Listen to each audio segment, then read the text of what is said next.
Today I rise in this House to offer an apology on behalf of the Government of Canada for our role in the Komagata Maru incident.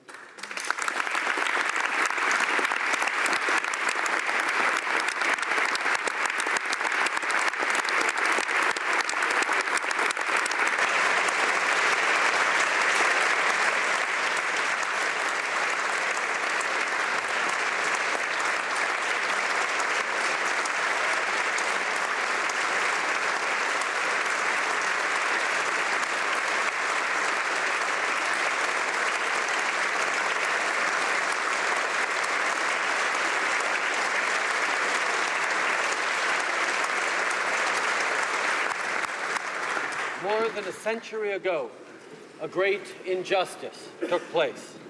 On May 23, 1914, a steamship sailed into Burrard Inlet in Vancouver. On board were 376 passengers of Sikh, Muslim, and Hindu origin. Those passengers, like millions of immigrants to Canada before and since, came seeking better lives for their families, greater opportunities, a chance to contribute to their new home. Those passengers chose Canada. And when they arrived here, they were rejected.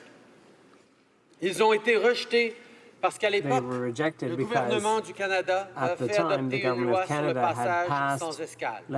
Selon cette loi, seuls les passagers ayant fait un voyage sans interruption. In other words, people who traveled directly to Canada alone were authorized to land in Canada.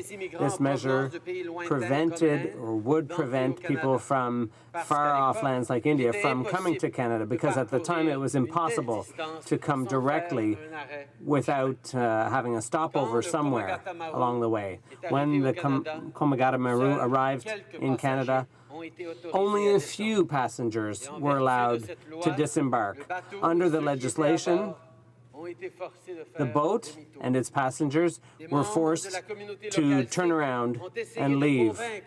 Members of the community attempted to convince authorities to revisit their decision, but they wouldn't. And on July 23, 1914, 2 months after their arrival, the Komagata Maru and its passengers were escorted from the port by the Canadian Army. They were forced to return to India.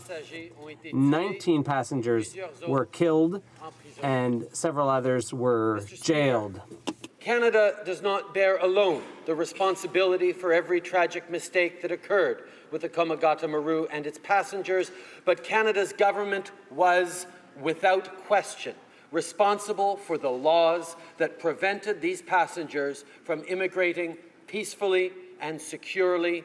For that, and for every regrettable consequence that followed, we are sorry.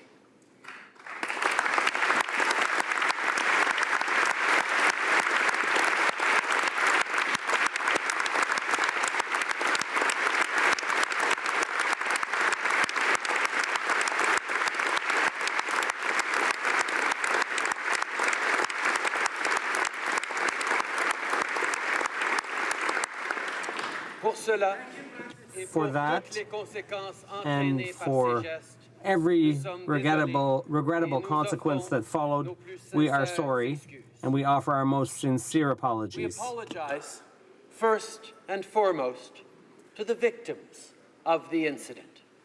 No words can erase the pain and suffering they experienced. Regrettably, the passage of time means that none are alive to hear our apology today. Still, we offer it fully and sincerely for our indifference to your plight, for our failure to recognize all that you had to offer, for the laws that discriminated against you so senselessly, and for not apologizing sooner. For all these things, we are truly sorry. I also wish to apologize to the descendants of the passengers of the Komagata Maru, including those who are here with us today. We can never know what your lives would have been like had your relatives been welcomed to Canada, the ways in which your lives would have been different, the ways in which Canada would have been enriched. Those possibilities are lost to history, and for that, and to you, we apologize. Just as we apologize for past wrongs, so too must we commit ourselves to positive action, to learning from the mistakes of the past and to making sure that we never repeat them. That is the unique promise and potential of Canada. We believe that everyone deserves a genuine chance to succeed, regardless of who they are, where they're from. Every day, the Canadian Southeast Asian community is an example of that success and our success. We believe, we know that diversity is a strength. We are strong not in spite of our differences, but indeed because of them. And we believe in the values enshrined in our Charter of Rights and Freedoms, including multiculturalism. Mr. Speaker, before I finish, I would like to acknowledge one more member who has helped to bring the Komagata Maru incident to our national attention, our Minister of National Defence.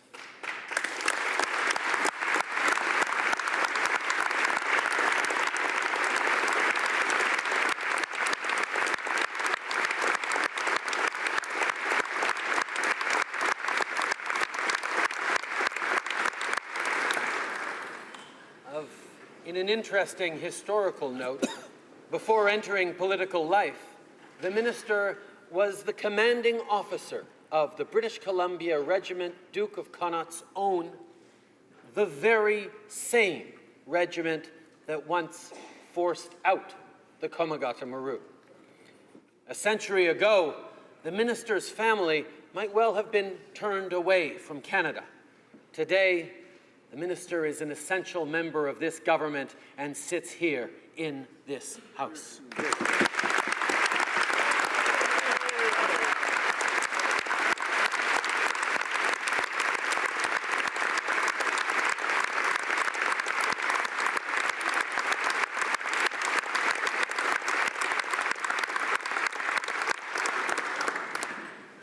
Sits in this House, in a House that includes immigrants, that includes the daughters and sons and granddaughters and grandsons of immigrants. The very makeup of this House should remind us all that when we have the choice between opening our arms to those in need or closing our hearts to them, we must always choose the more compassionate path. When we see injustice, we must speak up and attempt to make things right. When we make mistakes, we must apologize and recommit ourselves to doing better. Mr. Speaker, Canada is a country unlike any other. We are all blessed to call it home. Let us always endeavor to do better and to be better.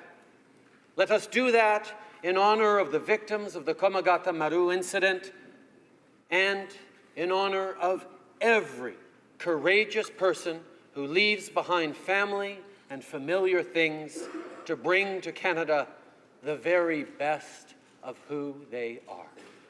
Merci.